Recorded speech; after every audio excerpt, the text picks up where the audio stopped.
Welcome into the Locked On Knicks podcast, and we have ourselves a trade deadline day trade. Bojan Bogdanovic and Alec Burks to the Knicks in exchange for Quentin Grimes, Evan Fournier, and Malachi Flynn. We break it all down right now on Locked On Knicks. You are Locked On Knicks, your daily New York Knicks podcast, part of the Locked On Podcast Network, your team every day.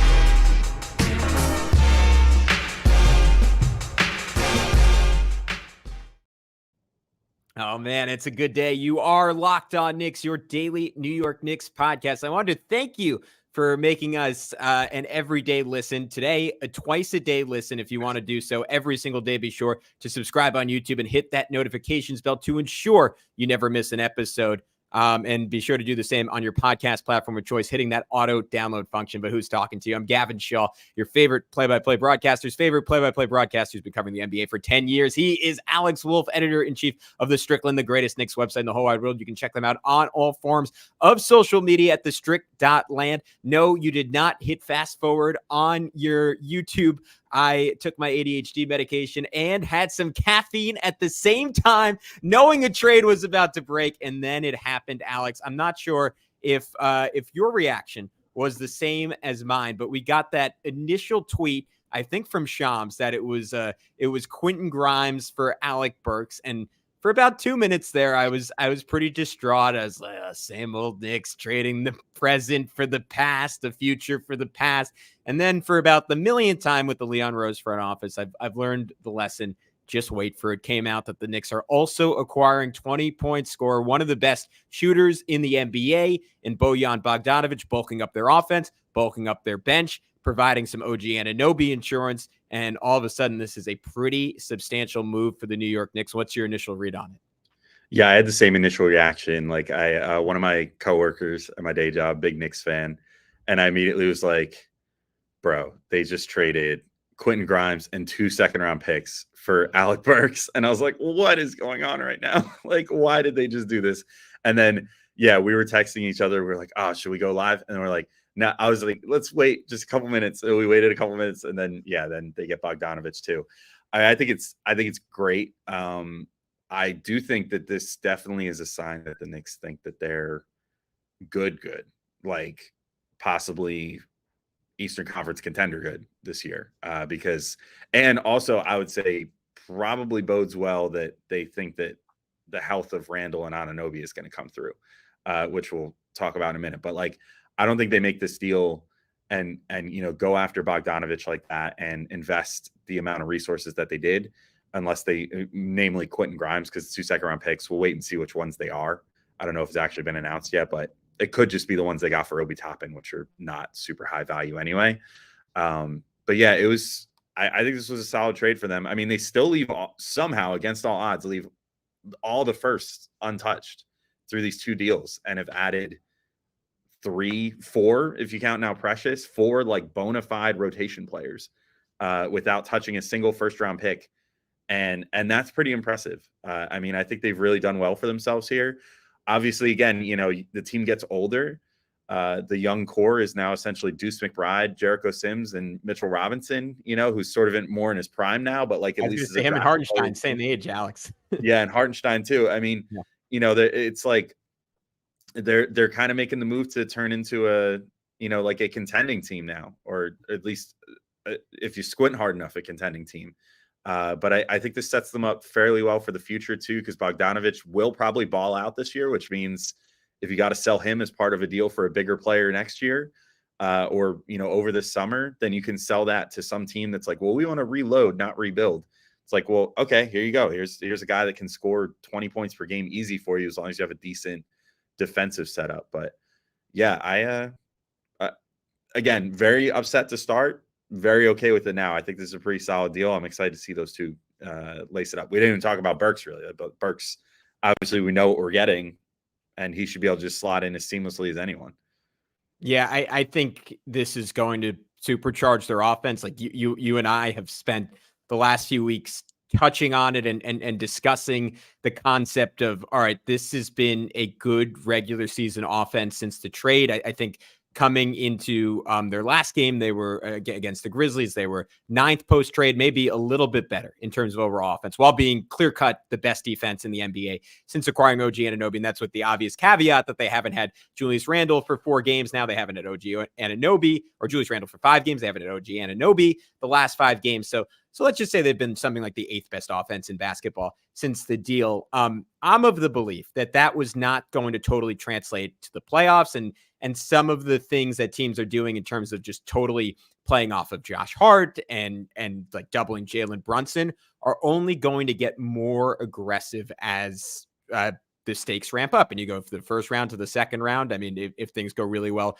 the third round. And to me, Bogdanovic is an absolute game changer in that respect. Just flat out one of the best shooters on planet Earth, not quite as efficient as he was a year ago, but still on the whole, like a very solid 20+ point per game scorer. And the incredible thing for him is relative to the amount of tension he received on the Pistons, like he is a clear-cut third option if he is closing a game with Jalen Brunson and Julius Randle on the floor. And that is going to open up the world to him. It is going to open up the world to OG Anunoby, assuming that he is healthy. I think this trade substantially elevates the Knicks ceiling. And I think the best part about it is Bogdanovic is a truly hard defender, but the Knicks have built about as good of an infrastructure as you can to insulate him, particularly if he's playing with the bench and you have Mitchell Robinson back there protecting the rim. Yeah, like if there's any team that can absorb getting, I mean, let's call a spade a spade. He's probably one of the worst defending high minute players in the league. Like Bogdanovic is bad on defense, but if there was ever a team to be able to absorb that, I mean, even just looking at what the temporary starting lineup figures to be right now, like, I mean, we'll talk more about rotations in a minute, but even a slightly depleted version of what the Knicks have right now, if they could throw Brunson, DiVincenzo, let's say Burks ends up getting a start, but maybe Hart, one of those two probably takes over as the starting 3 for the moment until Anunoby gets healthy, and then Bojan, and then Isaiah Hartenstein behind him. I mean, that's a solid defensive core still. Like, I think they can make up for whatever deficiencies that he's going to have there, and he's going to give them the scoring that they've been sorely missing with Julius Randle out, along with some creation. Like, he can just get the ball in his hands and figure out a way to score it. Similar, I guess, sort of to how Brunson goes about his game, and that he's more crafty.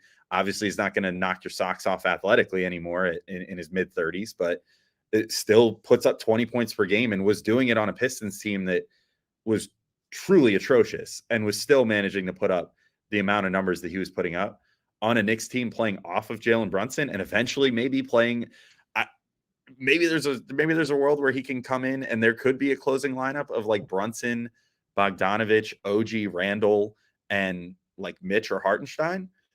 I mean, that's a lot of score. I imagine this guy was putting up 20 points a game on the Pistons, who barely have any like offensive talent right now, and then could be the 4th or 5th option on offense on this team potentially closing a game.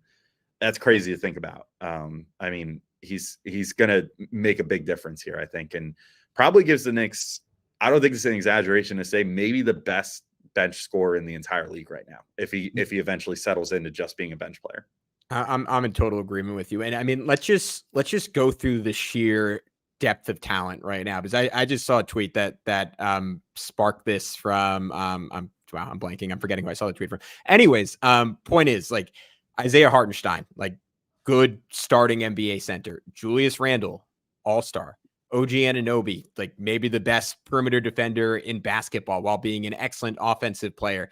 Dante DiVincenzo is a plus starter at this point and just flat out one of the best shooters in the league. Jalen Brunson, superstar. Bogdanovic, to your point, maybe the best 6th man in basketball at this point, or in that conversation.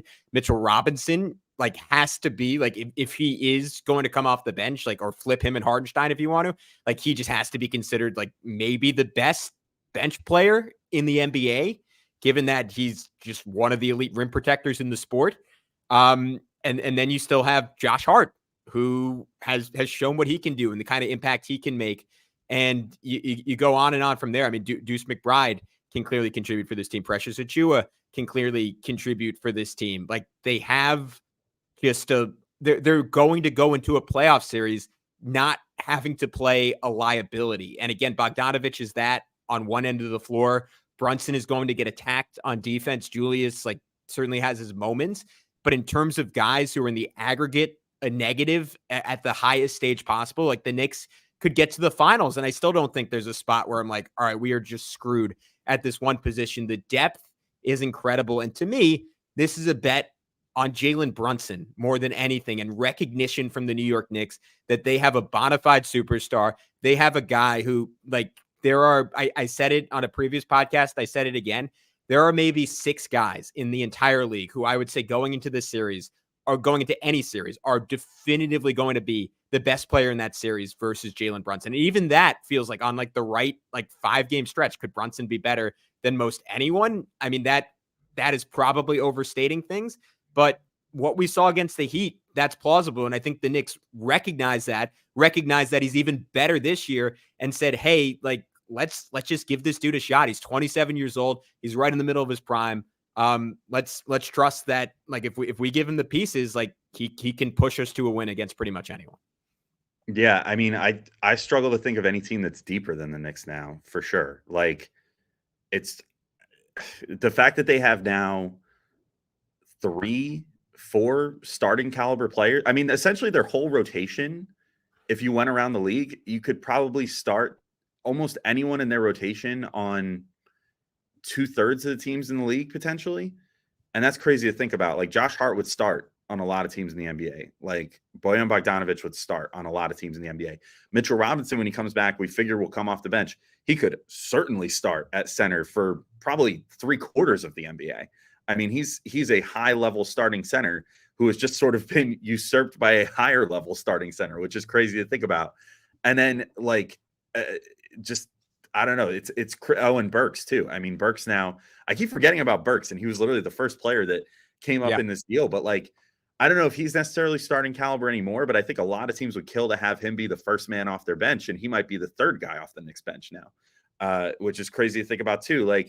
They've done really well to, again, they've done well to set themselves up really well for this year, set themselves up really well for staying positioned for a star in the offseason, and, just build a really nice balanced roster that has tons and tons of shooting, which, as much as we'll talk about Quentin Grimes in a minute and sort of say our first goodbyes, probably we'll say our final goodbyes later today or something, or probably would do that. It's going to take me a few months, Alex. Yeah, it'll take a little bit to get over that, because it was, Grimes had some really great moments, had maybe the most legendary single moment of the Knicks playoff run last year with defending Jimmy Butler and all that.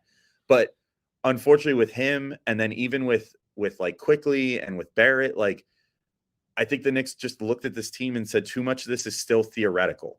We need actualized results here. This needs to actually be a thing. And we can't just keep relying on, hey, maybe in a couple months, this will get sorted out. Maybe his consistency will come in a couple months. And with Grimes this year, especially, he was sort of the biggest person that, okay. It happened more to RJ, I think, but both of them, just had so much inconsistency this year, which is what I think ultimately led the Knicks to moving off of them. And, even Quickly at his moments like that. Now they're just getting, what you've got on this roster. You got tons of shooting. You got tons of offensive creation now. And at full health, you've got a team that can balance defense and offense better than almost any team in the NBA now at this point, even if they lack a little bit in the pure, 3 or 4 player star power of some units, say the Celtics or something. But just depth-wise and balance-wise, they're fantastic. Yeah, totally agreed with you. All right, we are going to come back in just a sec. To your point, say our goodbye to Quentin Grimes. What I think was the main reason the Knicks were ultimately comfortable moving on from him, and then we'll explore more on what Bojan Bogdanovic and Alec Burks bring to the New York Knicks. But before that, Alex, would you mind telling us about our good friends over at FanDuel Sportsbook? Yeah, absolutely, Gavin. And FanDuel, for all those that celebrate, happy Super Bowl, and it's coming up as soon as possible here. And it is with FanDuel, America's #1 sportsbook, you can bet and have a real good time. If you're like me, Super Bowl Sunday is all about scoring the best seat on the couch, grabbing your favorite football snacks, and placing some super bets. And I keep gravitating, honestly, because we're live right now. I forgot to pull the odd at the moment for Travis Kelce to win Super Bowl MVP, but that's what I keep gravitating towards. If you're the conspiracy theory type, maybe you think he's going to win Super Bowl MVP. I think for plus 1,700 odds, I think there's a good chance of it. If he replicates what he did in the AFC Championship game, that's probably a pretty solid bet. So you could do that, eat some of your favorite football snacks, hang out with your friends, potentially win some money on Super Bowl Sunday. And FanDuel has so many ways for you to end the season with a W or 2 or 3, because not only can you bet on who will win Super Bowl 58, but FanDuel also has bets for which players will score a touchdown, how many points will be scored, and so much more. One of my favorites is same-game parlays. I'll definitely be placing a few on Super Bowl Sunday. You can pit a couple bets that normally would not be super high together and then create a much more profitable experience for yourself potentially. So new customers who join today, you'll get $200 in bonus bets if your first bet of $5 or more wins. Just visit FanDuel.com/lockedon to sign up. That's FanDuel.com/lockedon. Make every moment more with FanDuel, the official sportsbook partner of the NFL.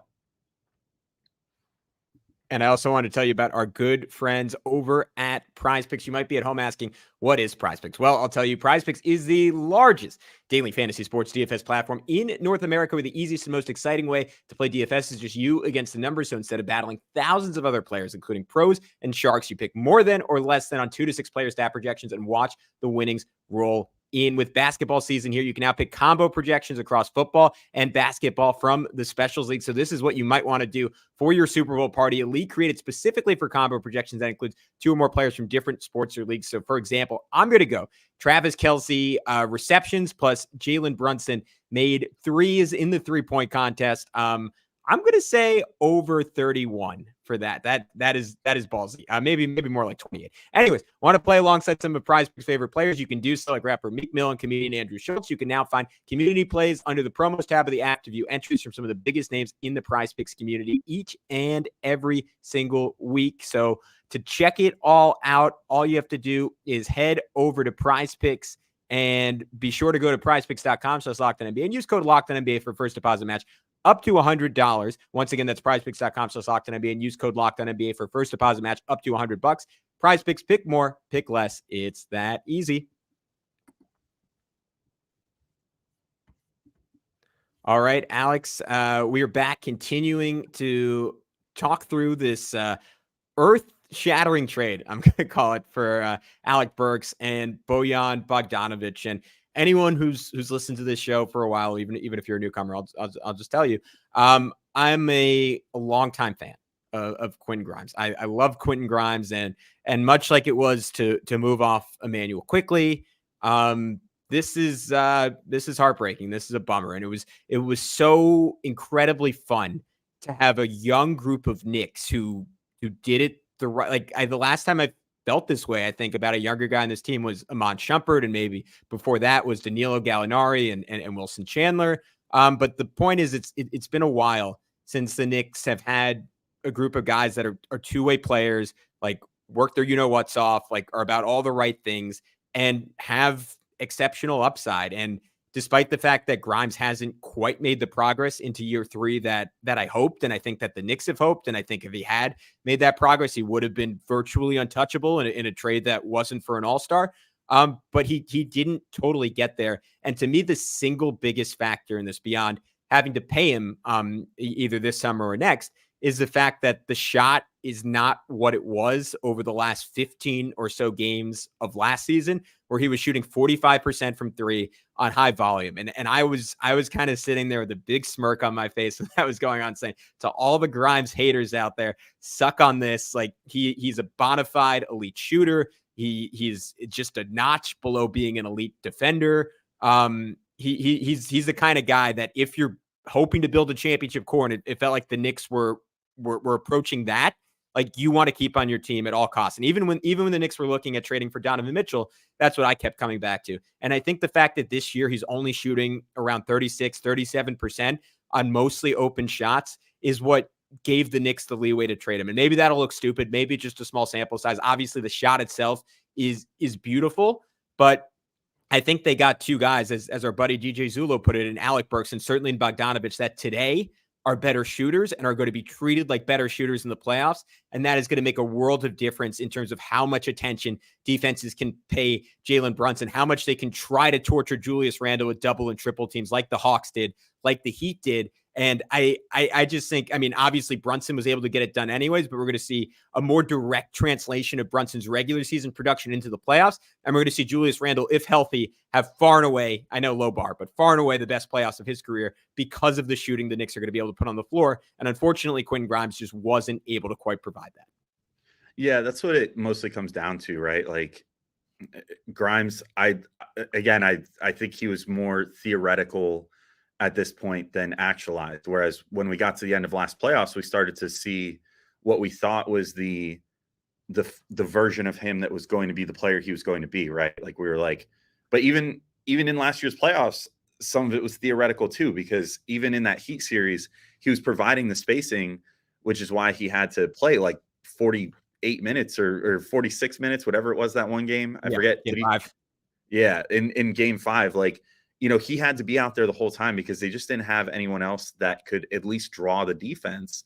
So he at least garnered the respect of defenses thanks to how well he shot like post All-Star break last year. But even he, like in the playoffs last year, on all those open shots that Brunson was generating, he was drawing the defense towards him, but he was only shooting like in the low 30s on those. He was like 30, I think he was like 28%. I can look might have even been less. Yeah, exactly.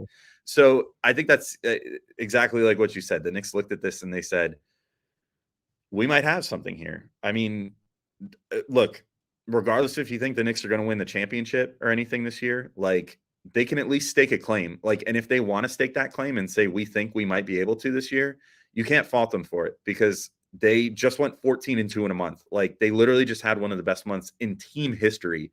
And like teams in the NBA don't go 14-2 if they're not good enough. You know what I mean? And it was not against a cream puff schedule. Granted, the schedule got a little easier in January than it was in the first couple months of the season, but post trade, I mean, they were blowing out good teams, the Timberwolves, the Sixers, like they beat the Pacers shorthanded the other day without even like most of their best players available. I mean, it's just like at a certain point you have to look and say, hey, you never know what can happen in the NBA. Some of the other best teams in the East right now are in some ways houses of cards. Like, so if you can have an opportunity to trade one of your young players and get back 2 for real, legit NBA scorers, they just kind of had to do it because this might be the year. You never know. Like, I mean, I don't feel assured of it or anything, but the fact that they now have these 2 guys and could potentially like run into a Celtics team that has Drew Holiday and Kristaps Porzingis, who have had injury issues in their career and playoff performance issues at times. You could run into the Bucks, who now have Doc Rivers as their coach, who has certainly had his issues in the playoffs. There's a lot to be excited about now with this team, and like it's unfortunate that Grimes became the casualty of that because, like you said, I really liked him. I liked Grimes a lot. I liked his approach. I liked Emmanuel Quickley's approach too. I even liked RJ Barrett's approach, you know, like, and I feel like he doesn't get quite as much love as Quickley and Grimes just because of the expectations that were on him by virtue of being the 3rd overall pick. But all 3 of those guys really worked their butts off, and like things are still coming around for them because they're in their early 20s. And maybe in 3 years time, we'll say, hey, they're turning into really, really good players. Like, good for them. But for right now, I think this is the right move for the Knicks. And they didn't do too much to restrict their ability to get better later on because they're holding on to all these draft picks that they still have. And they get an opportunity. Hopefully now this is a sign, now that they've moved Grimes, that they're at least open to the possibility of maybe drafting 2 players in this coming draft with theirs and the Mavericks pick, restocking the cupboard a little bit with younger players and, you know, starting to move forward and work on another development journey with some other young players. Yeah, I think you nailed it. I think this was, as much as anything else, a bet on Walt Perrin and saying, hey, you did it with Deuce, you did it with Grimes, you did it with Quickley, like you sort of did it with Obi Toppin.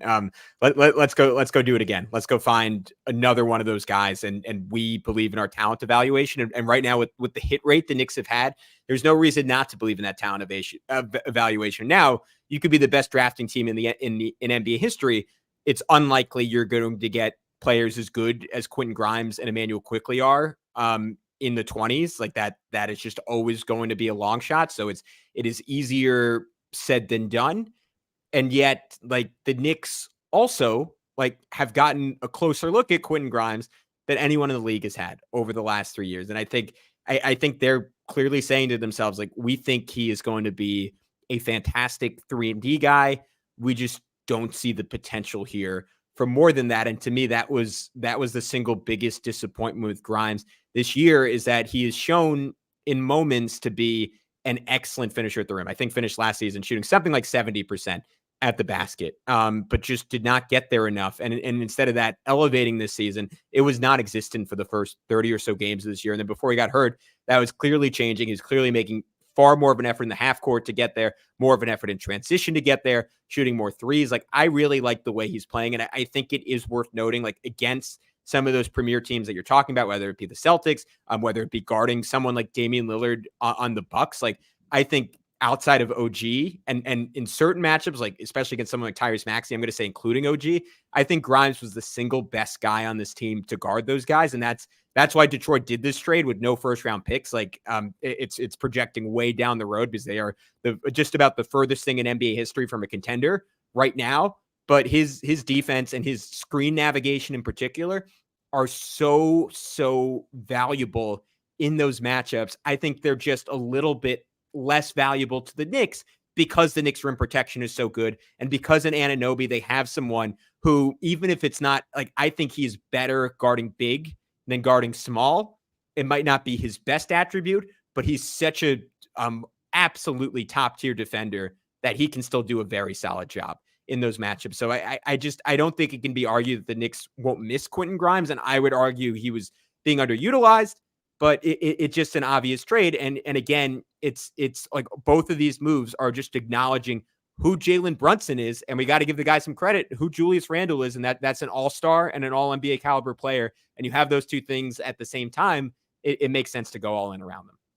Yeah. And especially if you feel confident enough in Randle's health and Anunoby's health and all that, like if they're thinking, hey, they'll be back by the end of the year, the depth you just added, as we've seen, because even without the depth they just added, they've still been winning some games, like regular season games. Yeah. The depth you just added now means you can keep afloat, as long as these guys get a runway of a couple weeks to get ready before the playoffs. Like, you could go into the playoffs full strength with a crazy good team, which again, we haven't really talked about Mitch that much either, but Mitch is reaching his first evaluation milestone here. Either like this week, next week, the week after, they're going to take a look at him and see how close he is to coming back. Like, things are looking up for this team in the like short and long term, because now they can continue to just compete against, the teams they're already competing against now without these guys, and then potentially get bolstered into a way better team. Should we mention real quick, Alex, the Begley tweet? Because to me, that was the one kind of confusing thing to come out here. Yeah, so there was a note. Ian Begley said, told the uncertainty and concern around OG Anunoby injury is factored into the Knicks' deadline approach. Heard Anunoby has been making progress late last week, but he's missed games since then. The Knicks yesterday changed injury description from elbow inflammation to bone spur irritation. I don't know. I don't know if I'm necessarily like what would be concern. You know what I mean? Like is that concern like, hey, they made a stronger push to get Bojan as part of this deal now because they knew that they would just need a little more of a presence in the near term to fill in for what they're losing. Like if Anunoby has to miss another like 2 weeks, all the reporting after the bone spur designation was released was basically just like, hey, now we just know what it is. And then I apologize. Did you read the Jeff Stotts article on it? Yes. Yeah. Okay.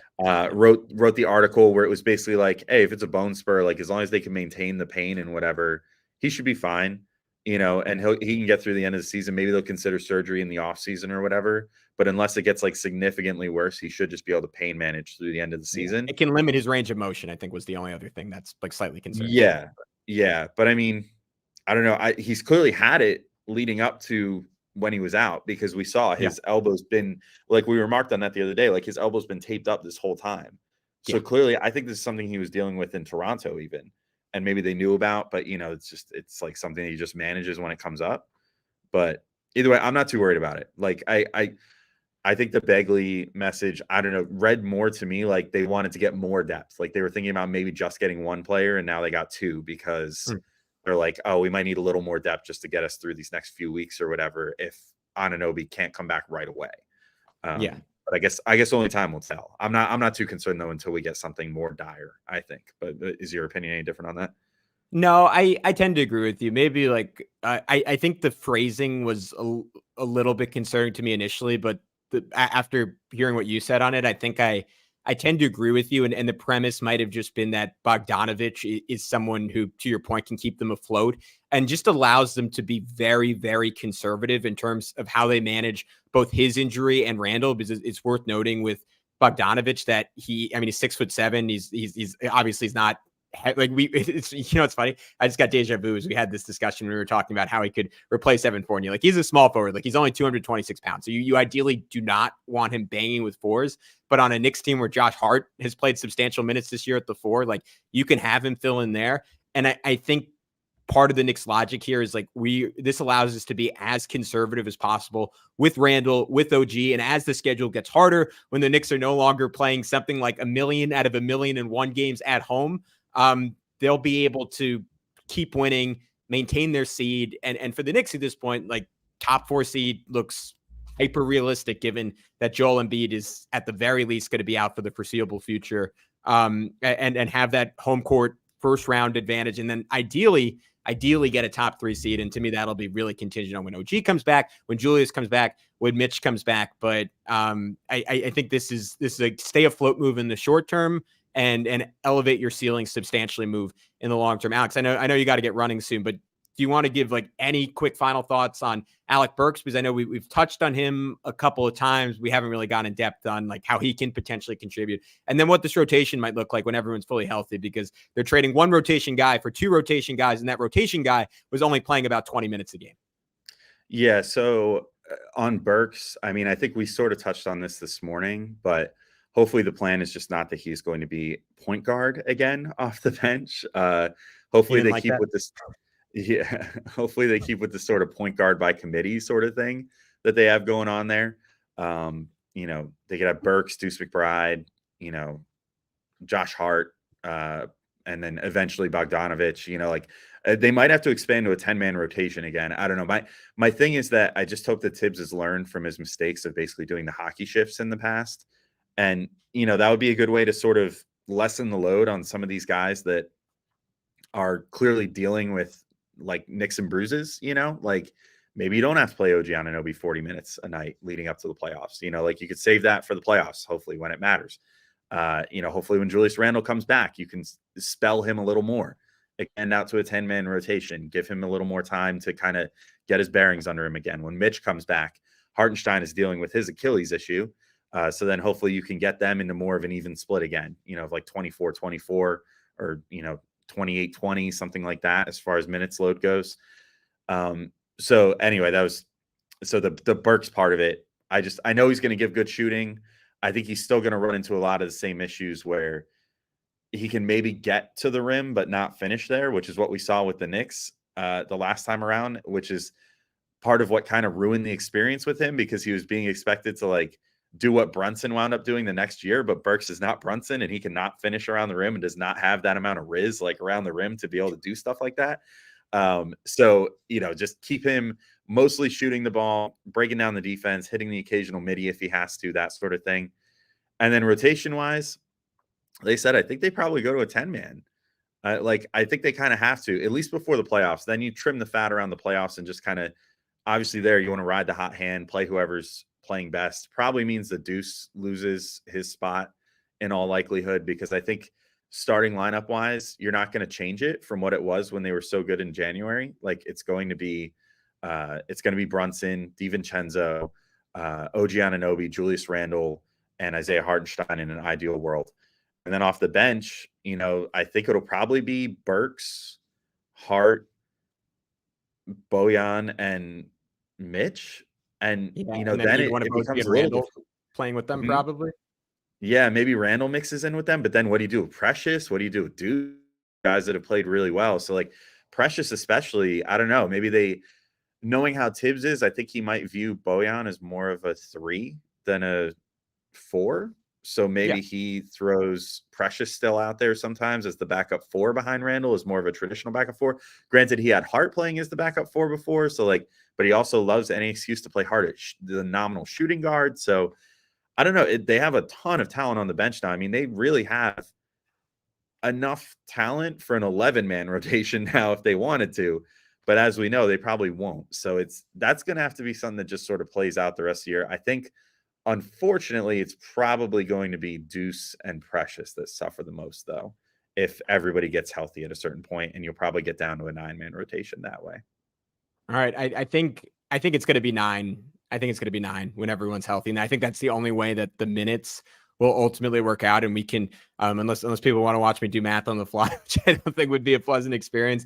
We will do a future episode and we'll break down exactly what we think it's going to look like. But I would imagine like regular season, like point guard, you're getting, all right, I'm just going to go for it. I think you're getting probably 35 minutes of Brunson and then 12, 13 minutes of Burks there, probably over Deuce. And maybe depending on like if Deuce keeps progressing, maybe like he overtakes Burks. And the beauty of having Bogdanovic in this trade is like, I don't think you're obligated to play Burks to justify the trade. We just kind of assume that's the direction Tibbs is going to go. And then at the 2, it's probably DiVincenzo still getting the vast majority of the minutes there. And like what's interesting is like, they're just going to be big across the board in a lot of lineups now, because instead of Quentin Grimes, you're playing 6'7" Bogdanovic there.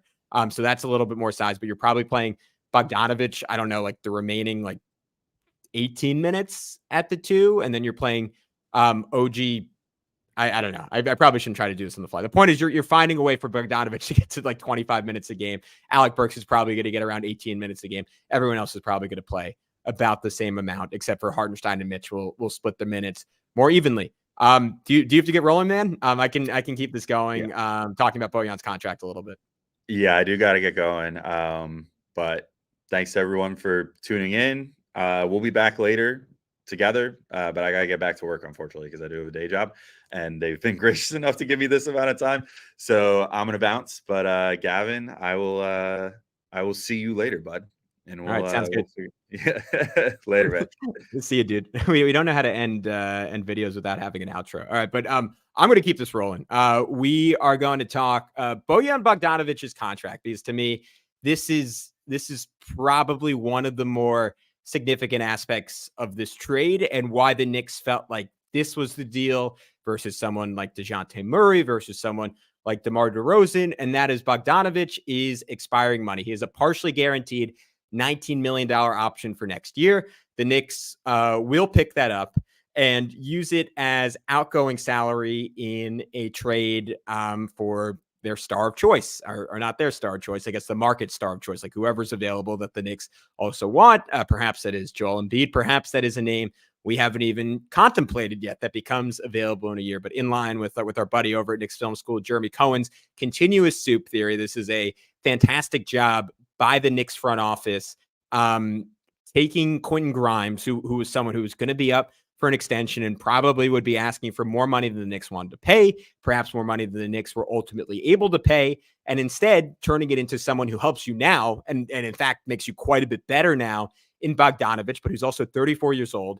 And maybe because of the defensive concerns and the amount of money he can still command down the road, does not have the same long-term future as Grimes on this team. But that is just fine, because at the end of the day, you were quite possibly trading Grimes in a star trade anyways. Or if you were going to trade Grimes, then all of a sudden Josh Hart becomes a salary in that game, in that trade. Or Dante DiVincenzo, God forbid, the way he's been playing recently, becomes the salary in that trade. And now you have Bogdanovic as that option. Or if Bogdanovic is great for you and you say, hey, we're getting like a two-way wing, or we're getting like an incredible defensive center in Embiid, we can afford to be a little bit worse on defense. Maybe they do consider, against Jalen Brunson's wishes, trading Josh Hart. Maybe they do consider trading Dante DiVincenzo a year down the road. The point is, it just gives you more flexibility, because Quentin Grimes wasn't going to be making that kind of money to be a central figure in that kind of deal. And what, for my money, if you're trading for, again, an Embiid type guy, and he says he only wants to go to New York, and you're having a scenario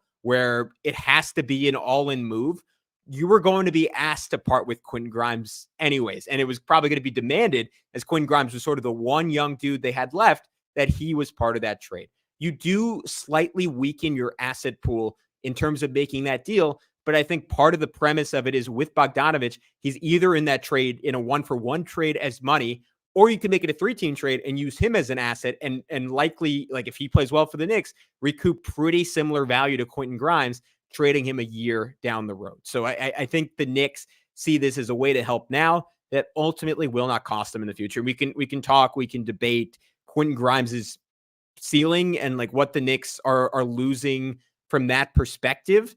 I think the thing to note here is, like, I'm probably higher on Quentin Grimes than I'd say 85 to 90% of people watching. And even I'm not walking away saying, all right, the Knicks missed out on a star. Like, I kind of thought that earlier in his career, even as recently as this offseason, I was talking about him as someone who could be on a Desmond Bane-esque trajectory. And unfortunately, he just didn't improve that way this year. Now, will it look dramatically different in Detroit? That's possible. But again, I noted this earlier, but I'm going to note it one more time. I think you have to bank on the Knicks' internal evaluation, the fact that they have generally been pretty spot on, and their seemingly acknowledgement in this deal that again, Quentin Grimes is going to be a nice NBA player. He's someone who's going to have a 14, 15-year career. He's absolutely a piece you want to have on a team contending for a title. And yet at the same time, like, if there's just not much more there than being a good, maybe even a very good, but ultimately not great 3-point shooter, and a very good, but ultimately because of his size limitations, not a truly elite all NBA type of defensive player, then you're willing to part with him in this kind of deal. Maybe the Knicks come back to eat those words. Like, kind of mixed results in terms of RJ Barrett and Emmanuel Quickley, where RJ in particular has shown flashes of stuff offensively in terms of his efficiency, has shown flashes of rebounder that we never really saw in New York. Quickley as a playmaker has shown flashes of stuff we've never really seen in New York. But overall, like, we haven't seen anything that's like, oh, damn, we got screwed in that trade. And I have a feeling it's going to be similar with Quentin Grimes in Detroit. Of course, you wish the best for him. And I even if it's going to be painful, I hope he makes an all-star team at some point. I am absolutely rooting for that guy, much like Quickley, much like Barrett, about all the right stuff, and pretty integral to the Knicks returning to competency and more than that the last couple of years. And in that sense, like,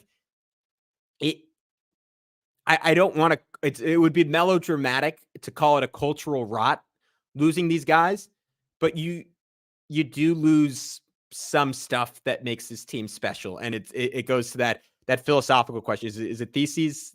I'm going to say something close to Theseus's ship. Like, how many parts of a ship do you replace until it's a completely different ship? And I think because of the Villanova guys, because of Tom Thibodeau, the Knicks culture isn't going away anytime soon. OG Anunoby obviously is just a seamless fit into that. I think guys like Hartenstein and Mitch, in terms of their unselfishness and how hard they play defensively, they're seamless fits in that. Deuce McBride is sort of the last young guy carrying the torch on that front. But you do lose something from a cultural perspective, losing someone like Quentin Grimes and losing someone who was so defense first. And again, I think he was just a real asset in a playoff series. And I do think there will be a moment, there will be a matchup where the Knicks miss having Quentin Grimes. But again, in terms of just being able to play 9 above average NBA players with some star power mixed in, the Knicks are probably the only team in the league that can say that. I think the Clippers in their playoff rotation will get pretty darn close to that. The Celtics, after acquiring Xavier Tillman in their playoff rotation, will get pretty darn close to that. But the Knicks, 9th best player, 8th best player, 7th best player, and 6th best player are just above and beyond what any other team in the league has. And this takes their bench from a unit that would go out there and have these 4, 5, 6, 7-minute stretches not scoring a point. And I can't imagine the Knicks are going to go more than 5 minutes without a field goal this year. Maybe once, maybe in a fluky game, once in a blue moon, but it is not going to be the common thing that it's been since the trade. And obviously they don't get the point guard that I was dreaming of from a shot creation perspective here, but they get someone in Bogdanovic that as little as 2 years ago averaged 5 assists per game, and for his career averages, or excuse me, I'm looking at his rebounds. He peaked last year at 2.9 assists per game. This year at 3 assists per game. The point is, like, he's a solid passer. He's a solid ball mover. and he knows how to leverage the gravity that he brings to the table. We didn't even, that's his per 36 minute stats. He's at 2.8 assists per game. His total this year is 2.5 assists per game. I can dive into Bogdanovic's stats, but I want to take some questions first. I see we've gotten like about 1 million comments here. So I'm going to read through them real quick. Philip Cross says, let's go Bojan. Rugby says, great trades. Don't forget Daniel House. I don't think Daniel House is on the Knicks, but if I missed something, I will apologize for that. Philip Cross, love the trade. Bojan off the bench will be great. We need to bring back Arcidiacono on a hopeful buyout. Yeah, it'd be cool to bring him back. Got to get those 3-second violations. Rugby, the run the Knicks about to go on. To be clear, Philip, I didn't realize Arcidiacono was in the trade, but I might have just missed that. I thought it was Malachi Flynn. Rugby, the run the Knicks are about to go on is crazy. Cody Brown, who did the Knickerbockers trade for? Hopefully Cody knows by now. Von Allen, got to keep Precious in the starting lineup to keep the defense the main thing. I do not think Precious is going to stay in the starting lineup. I think you'll probably see Bogdanovic start at the 4 ahead of him when he passes his physical and everything. And then, of course, I think Vaughn knows this, but Julius Randle is going to be your starting 4 when he's healthy. NL says, bye-bye Grimes in all caps. I hope that's a sad bye-bye and not like a vindictive bye-bye, because I love Quentin Grimes. And easily a top 3 team in the East now. I tend to agree, pending Joel Embiid's health.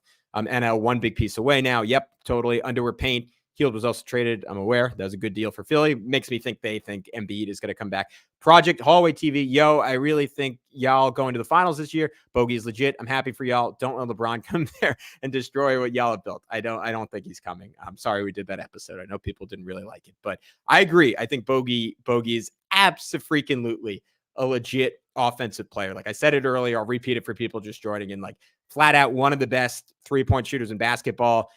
Last season he's 34 now, at age 33. Like he had one of like the best seasons of his career, and was like, this is where I was really advocating for the Knicks to go and get him last season. In Cleaning the Glass has this metric called points per shot attempt that is sort of analogous to true shooting or effective field goal percentage. It's just a catch-all stat for how efficient a player is. Last season he was in the 94th percentile in the NBA. 126.6. So the stat is total points scored per 100 shot attempts. So 126.6. So it translates to 1.26 points per shot, which is just ridiculous. I mean, that's the equivalent of shooting well over 60%. Just absurd. This year he's a little bit down to 120. And I was kind of going through his stats because I was like, all right, where is he falling off? Because just going place by place on the floor, like there isn't really a big difference. And what I found was the biggest deal is his free throw shooting falling off a little bit this year. Last season, he was at 5 attempts per game. This season, he's only at 3.7 attempts per game. He also shot 88% from free throws last year. This season, shooting right around 80. So he's gone from making 4.5 free throws a game to 2.9. So if you're looking for where he's fallen off, that's pretty much it. It could partially be him getting a little older, and in turn being a little bit less explosive. I think having Jalen Brunson, Julius Randle, OG Anunoby next to him is going to make all the difference in terms of him. Like if he pump fakes and a guy flies by him, like there is going to be a wide open lane for him to attack and to try to get to the line. So he's just a bona fide experience scorer in a way that, like, again, whatever you want to say good about Quentin Grimes, like I pulled it up while Alex was talking. Like Grimes last year, 30% from the field, 24% from 3 in the playoffs. Like the Knicks just needed someone off the bench who could go and get buckets. And if they'd gotten Alec Burks, I would have talked myself into it. Like if they'd gotten just Alec Burks, I should say, I would have talked myself into it and said, all right, he's done it before. We've seen him have great playoff games before. He's going to do it. But Burks, in terms of a guy that you are relying on to be the engine of a bench unit in the playoffs, like that was just going to get you killed. And Bogdanovic is instead of being underqualified, he is vastly overqualified for that role. I think he is going to tear up opposing bench units. And I think it's going to, again, last year in the regular season, the Knicks 3rd in the NBA in offense, and then maybe just short of Cleveland, the worst offense in the entire postseason last year. I don't see that happening again. They have legit firepower, especially like Dante. Like there's a little less pressure on him, but if what Dante's been doing these last 5 games translates in any real way when the Knicks are playing the best teams in the league, and he goes from the second option to the 4th option, they just have a lot of weapons, and it just has me excited and confident for a Knicks playoff run in a way that I've never been in the past. And that's thrilling. All right, let's go through a few more questions and then wrap this up. Craig says, bye Grimes. Axis Oreo says, Fournier. Kim Jennings says, here we go. This was a legendary trade. We didn't give up any first round picks, and that's exceptional. The Knicks didn't give up any first round picks. And I think giving Grimes contractual status, that was also a factor in trading him over first round pick. Also the fact that if they had traded a first and Fournier in this trade, Quentin Grimes would have been, I just unplugged my mic. Quentin Grimes would have been out of the rotation for the rest of this year, right? We would not have seen Quentin Grimes play again this year, like unless he's playing over Deuce McBride or if they had him instead of Alec Burks. That was part of the logic, including him as well. Kim Jennings, we trimmed all the fat and got back to snipers. We do have a lot of snipers. We bring back two players they would trust in the last minutes of the game to take a shot that is big and will show up in the playoffs. I think that's a great point by Kim. I mean, just end game playoff experience. It was what I was talking about in terms of getting someone like Brogdon, but just someone who has been in some battles before, because the Knicks have Anunoby, who's won a championship and played a fairly small role on that team. Or was he injured that postseason? I can't remember. But he's been in some battles, and they have Jalen Brunson, who's been in and won some battles, and that's really it. Josh Hart, Mitchell Robinson, Randall, to various degrees, got playoff runs last year and looked great in the first round, and then just did not show up in the second. Like, to have a guy who's experienced, and like whether it's with the Jazz, and you can laugh at me saying that all you want, because obviously the Jazz underachieved in a lot of those playoff runs, but has been in series against the Clippers, has been in series against the James Harden Rockets, and has been effective. And then in international play has competed for FIBA World Championships, has competed for Olympic medals. He's not going to be afraid. Edward Davis, kudos to Knicks brass for getting us someone that can spell Brunson for 10 to 15 minutes and adding some more legit shooting. The New York Knicks are now a legit threat in the East, baby. New York Knicks are a top 10 team in the association for sure. I think that might even be underselling it. They might be a little bit better than that. Coach Sayer, what were the seconds traded? I'm not sure if that's come out yet. Muggsy, Knicks def won this trade. Will miss Grimes, though. Agree. Edward Davis, this just go. Oh, I can bring the. Sorry, I should have been doing this the whole time. This just goes to show you the Knicks brass building the team the right way. You need quality depth in this league now to truly compete for the chip. Irving says dumb move, but did not expand on that.